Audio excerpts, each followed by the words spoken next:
This is Good Morning Indiana, working for you.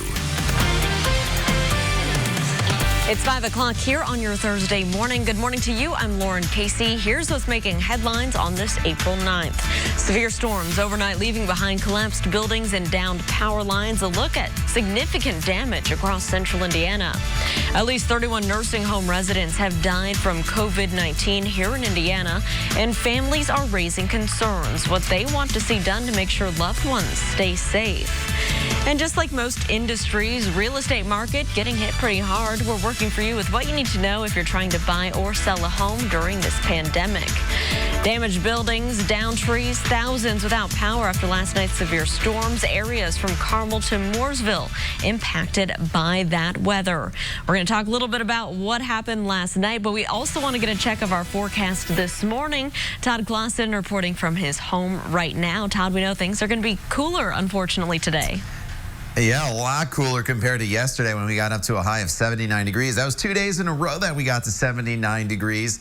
But today, much cooler, and the wind that kind of whipped up with those storms yesterday, that's sticking around even though that the rain is gone. So you take a look at your wind gust forecast for the day today, and you can see that these wind gusts are going to basically stay between about 30 and 40 miles per hour across the area. And so it's a windy day, and we'll also have the potential, it looks like, of a few spotty showers working their way into our forecast as we get into the afternoon hours. This morning it is completely quiet. You really don't see a whole lot out there even when we expand out, but as you look towards Minneapolis where you see some snow showers, that's what's going to work its way through later on this afternoon. Not necessarily bringing us any snow, but there will be some rain chances going forward throughout the course of the day today. And as far as temperatures, they don't really move a whole lot. We're sitting currently in the 40s and 50s across the area, and that's basically where we stay throughout the entire day. There's not a whole lot of warming that will take place. We'll talk more about those rain shower chances for you coming up in Maine weather in just a few minutes. Todd, thank you. Well, the severe storm leaving thousands in the dark this morning after wind gusts reached up to 70 miles per hour here in central Indiana. IPL and Duke Energy reporting those outages began just before 9 last night. More than 16,000 IPL customers still without power right now. Duke Energy reporting more south of Indianapolis, with most of the outages also around Carmel, Greenfield, and Bloomington. Areas in Morgan and Johnson counties were some of the hardest hit. In Mooresville, second floor of a building collapsed, sending bricks and debris into the downtown streets. Mooresville police say at least 4 buildings there were damaged, including a nearby Memorial Elementary School. The damage to another building owned by Town Council President Shane Williams that caused some tenants to be displaced. He says he's grateful that everyone got out safely. Thankfully, this happened at night, so our store owners were gone. I think my restaurant owner was out of the building for just a few minutes before this hit. Well, in Franklin, piles of debris were set up around Johnson County Government East Annex. The debris coming from a 3-story building housing a pub on Jefferson Street. Officials say they'll find out if there's any significant damage to the annex in the morning hours. Now to the very latest on the COVID-19 pandemic. More than 200 Hoosiers have now died from this virus. The Indiana State Department of Health reported 30 more deaths yesterday. Hundreds more cases were also reported, bringing the total to nearly 6,000 across the state. Marion County now has 2,290 positive cases. More than 30,000 Hoosiers have been tested so far. An Indianapolis Veterans Affairs Medical Center employee is among those that have died from the coronavirus. 57 others in the facility have tested positive. The VA says all employees who have the virus are in isolation to prevent the spread. More than 1,000 VA workers have tested positive for COVID-19, and a total of 6 have died. Indianapolis's medical center has the second highest of the confirmed employee cases in the United States. The state revealed yesterday that at least 31 people have died at Indiana nursing homes and long-term care facilities from COVID-19, including deaths at facilities in Madison and Johnson counties. These deaths account for 15% of all COVID-19 deaths here in our state.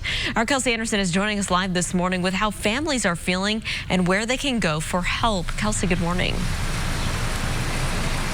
Hey, good morning, Lauren. So we spoke to Gloria Benefield. Her 91-year-old mother, Violet, has been living in Greenwood Meadows since 2015. She says some residents at the facility have tested positive for COVID-19 are now in isolation. Gloria tells us she is worried about her mom and says she is stunned by the lack of information provided by Greenwood Meadows about the situation.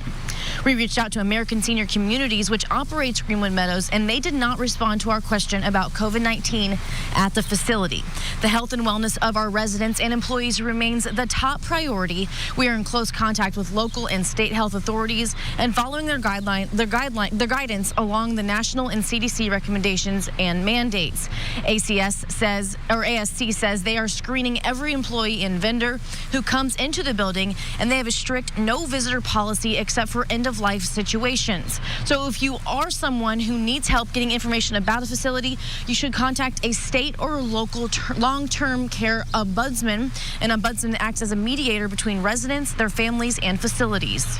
It's best to be transparent. Certainly right now with the pandemic, people want to know what's going on, and it's best to be open and communicate with your residents and your family members and your residents' representatives. That's the best way to get the information out there.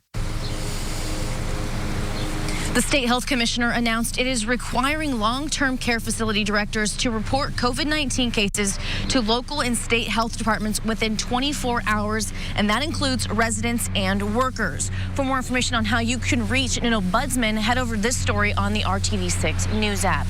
Reporting live, Kelsey Anderson, RTV6. Kelsey, thanks. It is 5:06. If you're looking to buy or sell a home, you may be wondering, is it a good time to do that? Our Alyssa Donovan spoke with a local realtor about the impact the coronavirus is having on the Indianapolis housing market.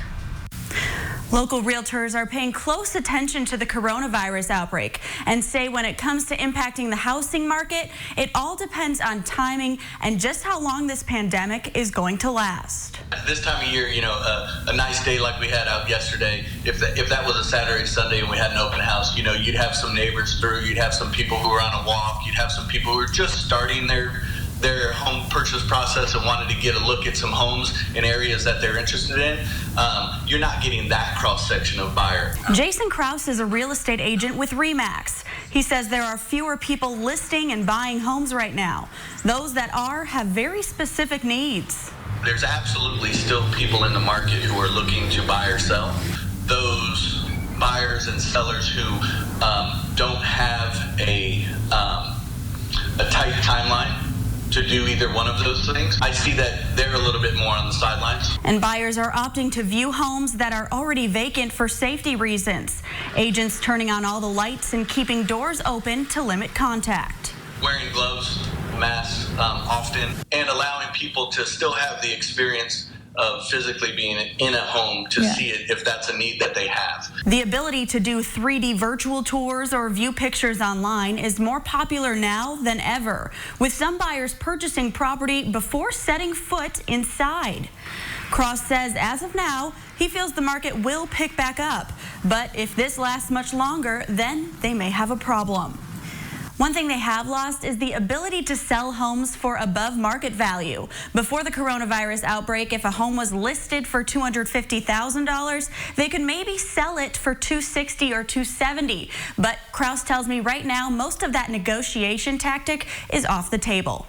I'm Alyssa Donovan, RTV6. Alyssa, thank you. The time right now is 5:08. With school out for the rest of the year due to the pandemic, Indianapolis public schools are making sure that students have what they need for e-learning. The district distributed 6,000 laptops to students on Wednesday. IPS says high school students and some middle schoolers are taking classes that depend on full e-learning plan in order to earn the credit. Superintendent Lisa Johnson says the goal is to eventually provide even more students with equipment. We were operating with a 3-to-1 ratio of students to devices. So certainly our students were engaging with technology pretty regularly, but we had not yet moved to a 1-to-1. We are in very deep planning to make that transition over the course of the next few months. IPS surveyed families to determine which students needed to borrow a laptop. The district also received a donation to buy nearly 1,500 mobile hotspot devices for families who do not have internet access. The United Way nonprofit group Second Helpings, the Alexander Hotel, and they're all working together to provide food to people in need. The hotel restaurant has transformed into a satellite kitchen for Second Helpings and other business organizations. The restaurant's chefs say they're preparing the same type of meals as the ones they would serve their usual guests. You're not lowering the standards at all. No, not at all. That's something that we've really strived to. You know, Chef and I sat down and talked, and we don't want to make it just okay. Everybody deserves a really good meal. Every single person deserves something the best of our ability. You know, so we've done our part in making it as good as we can possibly do, and stuff that we eat. You know, if we're going to make it, we want to eat it. Second Helping says before COVID-19, the organization delivered around 22,000 meals a week to the community. This week, the group is on track to deliver 50,000 meals thanks to satellite locations. RTV6 is also working together with the United Way of Central Indiana. We are teaming up for the COVID-19 Community Economic Relief Fund. Initiative supports organizations that serve people and families affected by the pandemic. You can donate to this fund by texting HELP 2020 to 91999 or by visiting the website you see on your screen, covid19cerf.org.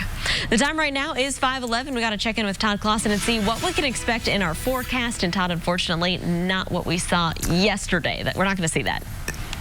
Yeah, you know, we don't have the storms. That's the good news. But we also don't have the warm temperatures that we saw yesterday when it got up to 79 degrees. New air mass in place. It's still a little breezy here today. And we're also dealing with some minor rain chances as we work our way throughout the day today. And that is going to be in the afternoon hours. You see, as we work our way into the 7 o'clock hour, there's just going to be a brief period where there's a few very isolated rain showers that will be taking place across the area. Otherwise, as you get going here this morning, grabbing that cup of coffee, temperatures will be in the 40s. You'll need a jacket if you do have to head out and about. And then high temperatures today will eventually top off only in the 40s and 50s. We've been warmer already this morning, but these are going to be your afternoon highs. Once again, after we drop down into the 40s, this is what we'll get back to. So it's a chilly day. It's a breezy day. Grab the jacket if you're going to be out and about. All right, Todd, thank you. Health officials are issuing new guidelines to keep essential workers safe during this COVID-19 crisis. Coming up, the steps they're using to urge companies to take to prevent the spread in their workplace. And Costco offering new perks for healthcare workers. Still ahead, what they're doing to help and the new rules they're enforcing to keep their customers safe. But first, here's a live look up at Fishers. Our traffic right now is pretty light on I-69. This is the view near 106th Street. Of course, we'll keep our eyes on your roads throughout the morning. It is 5:12. Stick around. We'll be right back. Tonight on ABC. It is 5:15. Nearly 1.5 million people across the globe have tested positive for COVID-19, but a milestone has also been reached in the reported recoveries. According to Johns Hopkins, more than 300,000 people have recovered from the virus. That includes nearly 24,000 right here in the United States. And the U.S. has largely been on pause in the midst of the coronavirus outbreak, but many Americans have been out and about, sometimes in close contact with people infected with COVID-19. Health officials have issued some new recommendations for those whose lives could potentially be in danger. John Lawrence reports. Some people can't work from home even during a crisis. Everybody's looking up to us because they need their toilet paper. Truck drivers are among the essential employees whose responsibilities haven't changed much, if at all, during the COVID-19 pandemic. We just came from up in Oregon, and there's like a lot of banners, you know, saying thank you to the truckers, to know that, you know, we're responsible for keeping the country going. It feels kind of good. To get asymptomatic workers back on the job, the Centers for Disease Control and Prevention has new guidelines for all critical workers exposed to the virus. Take their temperature before they go to work, wear a face mask at all times, and practice social distancing. We want them not to share objects that would be touching their face, and we would like them not to congregate in break rooms, lunch rooms, and crowded places. The CDC is asking employers to assess workers and send them home if they're sick.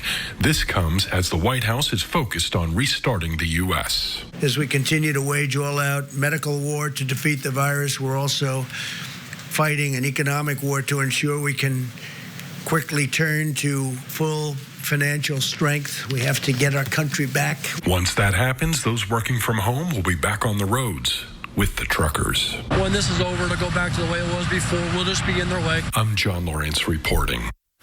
Well, Dick's Sporting Goods is struggling to operate with gyms closed and all levels of sports canceling their seasons, but big box retailer says it will furlough most of its 40,000 employees.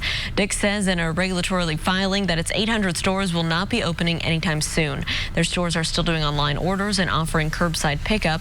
The furloughs are effective Sunday, but workers will continue to receive their benefits.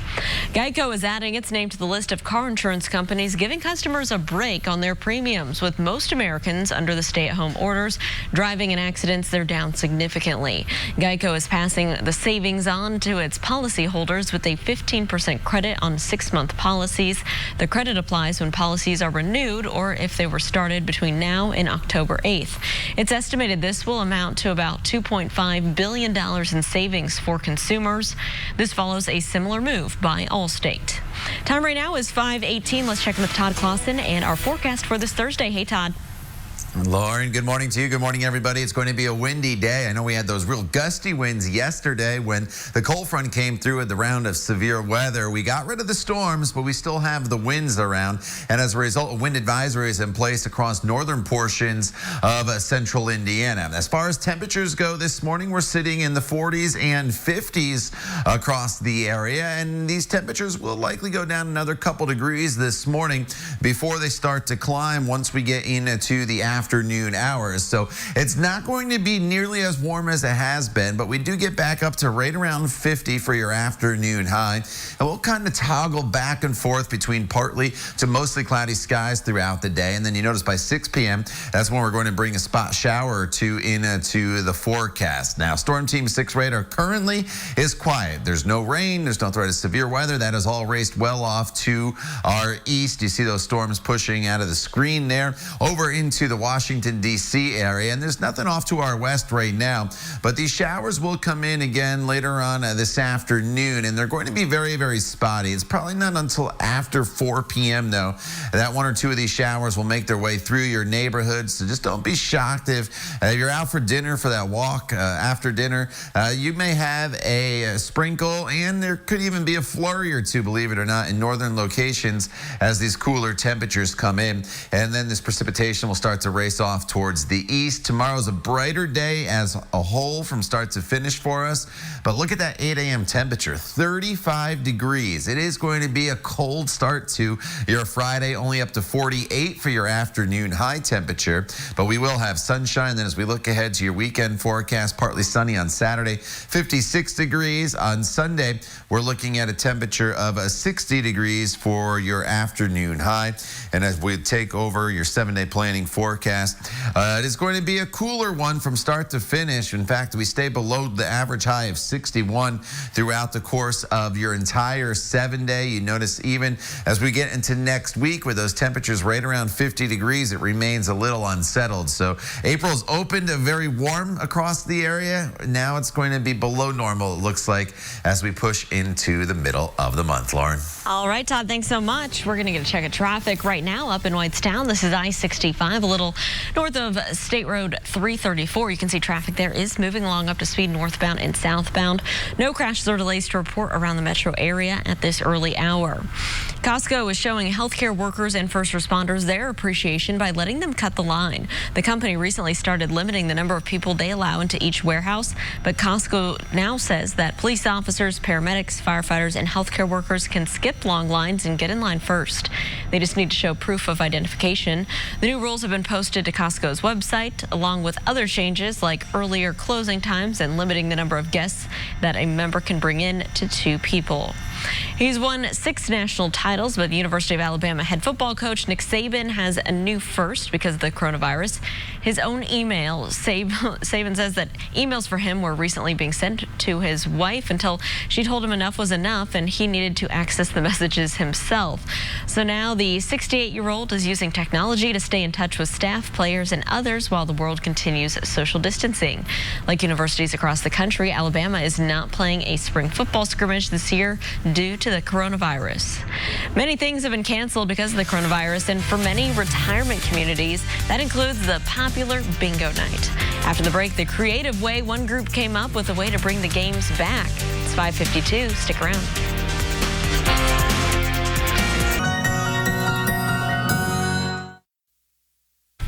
Welcome back. It is 5:25 on your Thursday, and here's a look right now at traffic on I-465. This is a look near Kentucky Avenue to the southwest. You can see traffic here is picking up early this morning. Everything's traveling up to speed. No major issues to slow you down. Well, bingo is a very popular game among seniors, but with social distancing, it's been really hard for them to be able to get together and play. So retirement community in Canada came up with a solution. Across, up and down, or corner to corner, the seniors are playing outdoors on their balconies. They use a loudspeaker to call out the numbers. It's one of their few opportunities the residents have to safely interact with the outside world. They now play balcony bingo twice a week, so residents on both sides of the building can take part. Pretty creative. I like what they're doing there. All right, Todd, we got to get a check of our forecast for today. The storms have moved out, so that is the good news.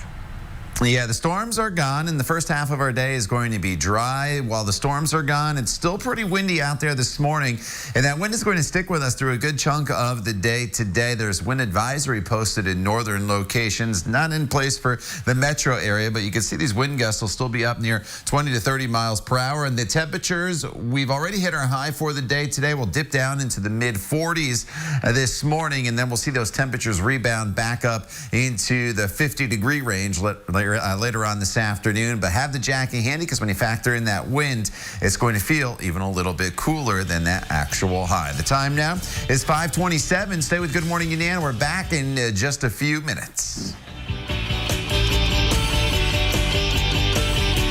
Work weekdays from 6 to 10 a.m. This is Good Morning Indiana, working for you. Now at 5:30 on Good Morning Indiana, severe weather across central Indiana overnight. This morning we're taking a look at some of the hardest hit areas. And the COVID-19 outbreak causing concern for some families with loved ones in long-term care facilities. We're working for you this morning, finding out where you can go for help. But before we get to those top stories today, I want to welcome you into Good Morning Indiana. I'm Lauren Casey. Todd Clausen joining us from his home this morning. Todd, we had some strong winds last night, and it looks like they're keeping up some of them for this morning. Yeah, you know, the winds are still an issue for us. We've got rid of the threat of severe weather. The rain is gone. The lightning is gone. The potential for the hail is gone. But these winds are going to be with us throughout a good chunk of the day, unfortunately, gusting up to potentially maybe even 40 miles per hour. So that's enough to cause some minor issues across the area. But it's not going to cause a ton of issues. That is the good news, at least going forward in this forecast. Now, temperatures this morning, they are currently sitting in the 40s now in all locations. In the center of your screen, you see Storm Team 6 radar, and that is very quiet this morning. We could build in a few spotty showers as we get into the afternoon hours, especially once we get past the 5-6 o'clock hour. But until then, we should have a decent amount of sunshine and temperatures that will be topping off again right around 50 degrees later on this afternoon. We've already hit our high for the day today. We fall back into the mid-40s before we see those temperatures get back up to 50 degrees, Lauren. But when you factor in that wind, that 50, it's going to feel more like probably 40 to 45 degrees, so make sure you have that jacket handy. All right, Todd, thank you so much. Want to get back to talking about those storms that moved through last night. It left a trail of destruction across central Indiana. Here's a look at some of the damage right now in Mooresville, Franklin, and Columbus. All three areas experiencing strong winds, which knocked down over several buildings. A semi-truck driver with injuries when his cab blew over down in Columbus on 65. And we can tell you, thankfully, no other injuries were reported in any of these areas. This morning, though, thousands of people across Indiana are still without power, knocked out by last night's storms. The latest numbers from Duke Energy show nearly 66,000 people without power. More than 17,000 of those customers are up in Hamilton County. Duke Energy says power should be back on by 8 o'clock this morning. IPL also reporting thousands of power outages. At the height of the storm, more than 27,000 people were in the dark. At this hour, around 17,000 people people are still without power. IPL officials tell us it could take several hours to get everything turned back on. Something to keep in mind as you're heading out on the roads. If you run into any traffic lights that are out this morning, treat them as a four-way stop.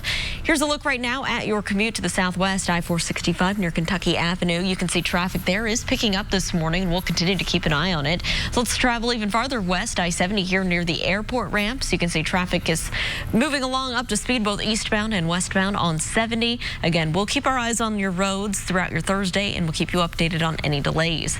We do want to get to the latest now on the COVID-19 outbreak here in the state of Indiana. Nearly 6,000 Hoosiers have tested positive for the virus. That's according to the State Department of Health. Now, this is a look at their latest data. You can see more than 30,000 Hoosiers here have tested positive for the virus. That more than 2,200 of those are right here in Marion County. As of this morning, 203 people have died of COVID-19. We expect to get another update from the state around 10 o'clock this morning. The state also revealed yesterday that at least 31 people have died at Indiana nursing homes and long-term care facilities from COVID-19, including deaths at facilities in Madison and Johnson counties. These deaths account for 15% of all COVID-19 deaths in our state.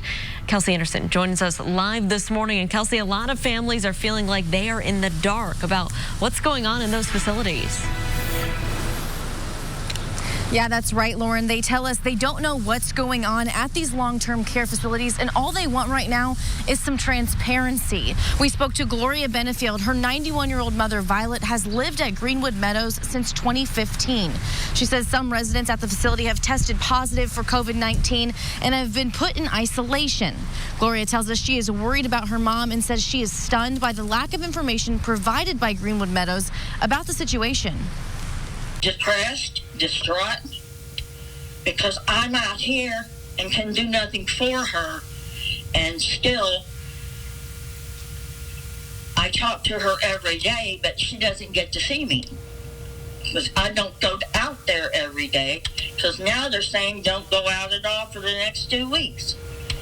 So it's very, very upsetting. We reached out to American Senior Communities, which operates Greenwood Meadows, and they did not respond to our question about COVID-19 at the facility.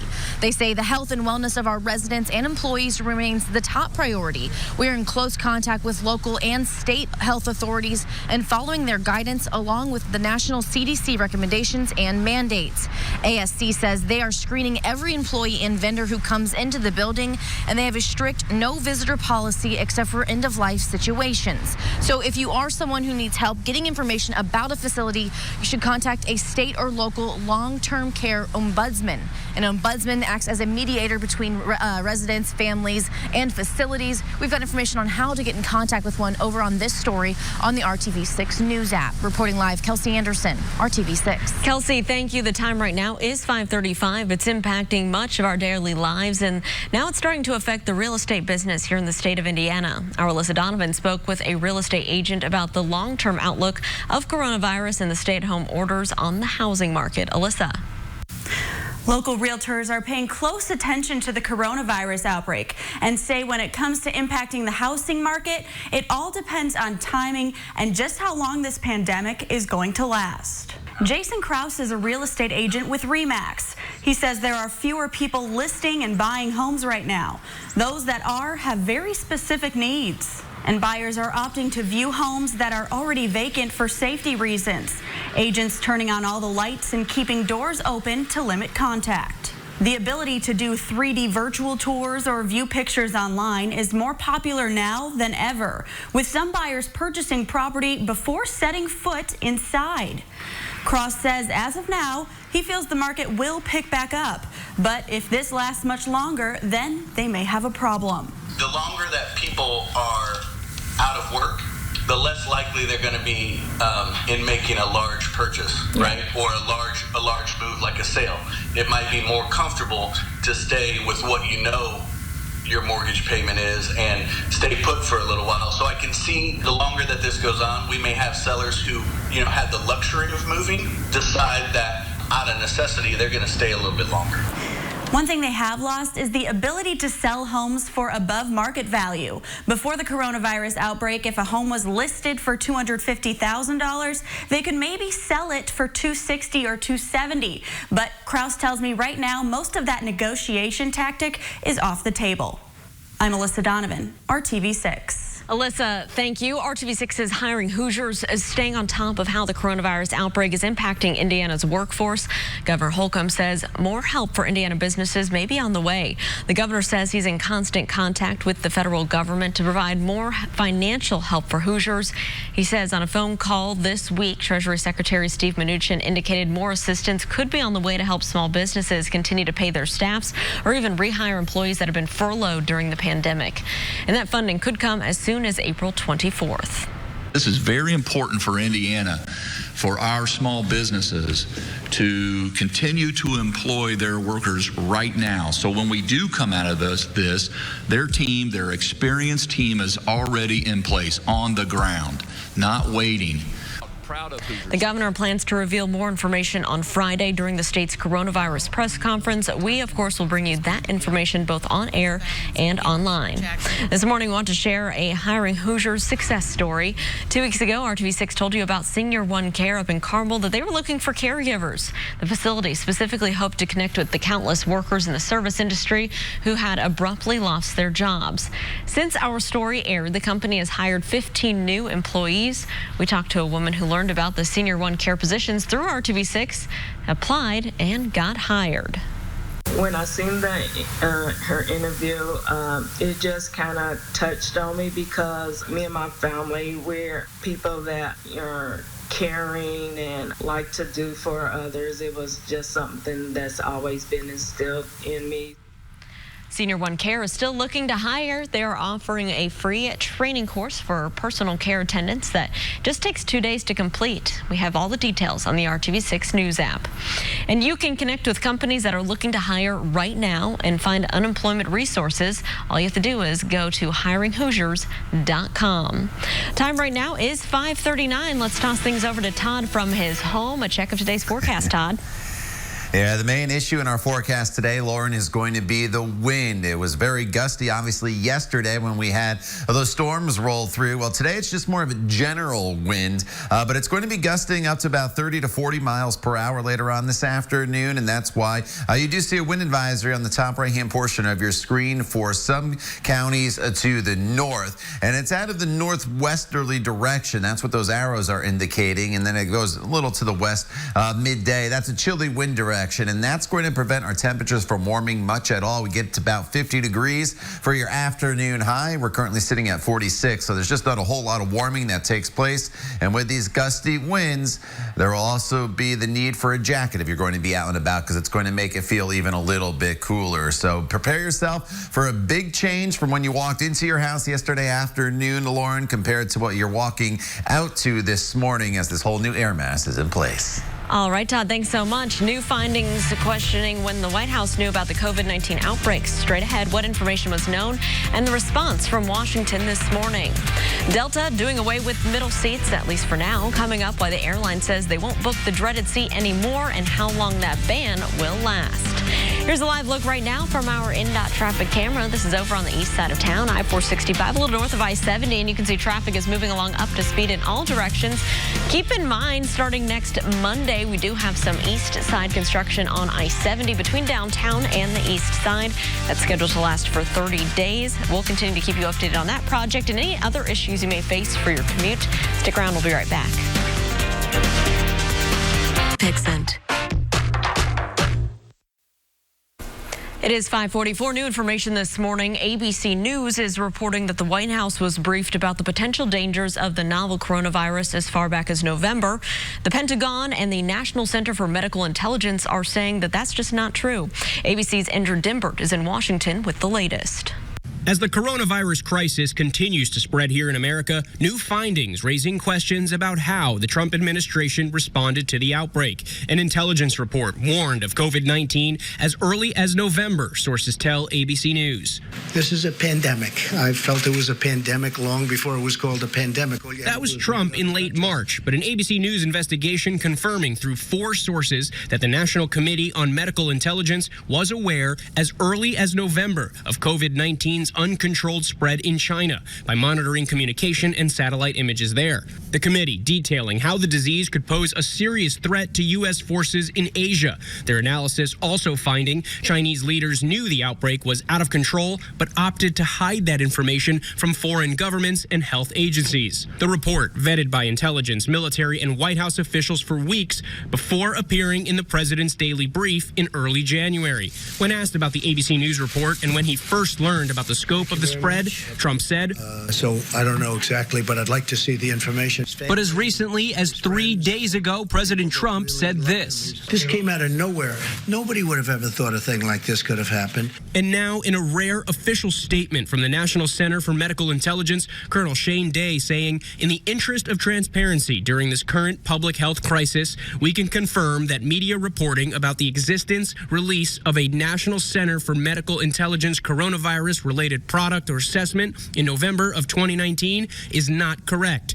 No such NCMI product exists. And the Pentagon also denies that this, quote, product or assessment on coronavirus ever even existed. Andrew Dimbert, ABC News, Washington.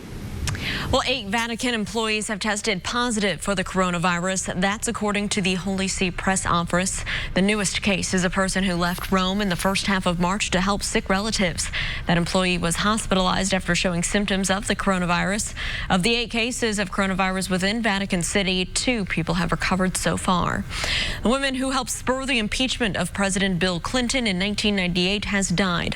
Linda Tripp was 70 years old. She's best known for turning over recordings of conversations between herself and Monica Lewinsky to special counsel Kenneth Starr. Tripp worked at the Pentagon where Lewinsky was an intern. The two became friends, and Tripp secretly recorded phone calls. In them, Lewinsky detailed her affair with Clinton. Tripp also wore a wire while meeting Lewinsky in person after turning over the tapes. No cause of death has been released at this time, but she had been treated previously for breast cancer.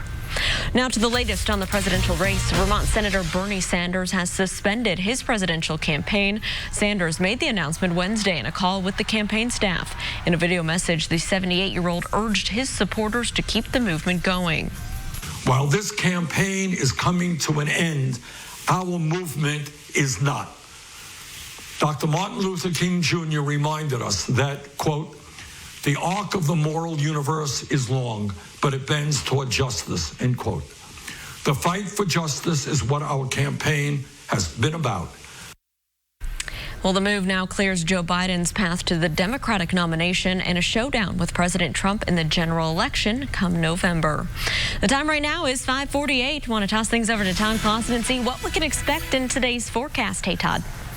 Yeah, Lauren, the first thing you'll notice as you walk out the door this morning, the temperature is much, much cooler than what we have seen so far the past couple days when we were in the 70s. We're sitting in the 40s and 50s right now, as you can see all across the area. 50 in Bedford, 47 in Indianapolis, and 45 is the current temperature as you make your way up into the Peru area. Going forward in this forecast throughout the course of the day today, there's just not a lot of warming that is going to be taking place for us. We'll be in the 40s throughout the course of the morning hours, and then as we transition into the afternoon hours, we are looking at temperatures that will be getting up to right around 50 degrees by 2 p.m. and then we are just going to stay there, it looks like, as we work our way throughout much of the afternoon, and we'll build in a few spotty showers as well as we get into the evening hours. The radar is pretty quiet right now. That's good news, giving us a little bit of a break from the storms that went through yesterday. They're now racing off into Ohio, but as we work our way into the afternoon, I mentioned those rain chances.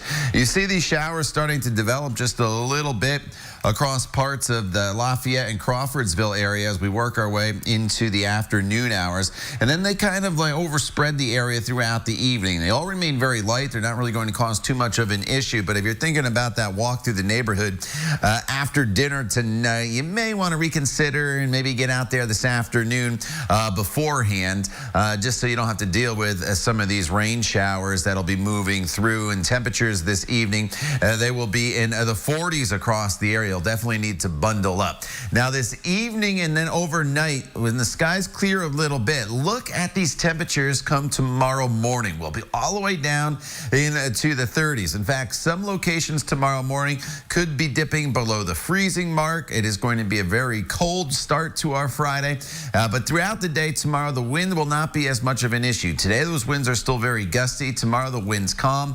It's still chilly, though, with highs that will only be in the 40s. And then as we look ahead to your weekend, I know Easter weekend, typically a lot of people will be traveling, getting together with their family.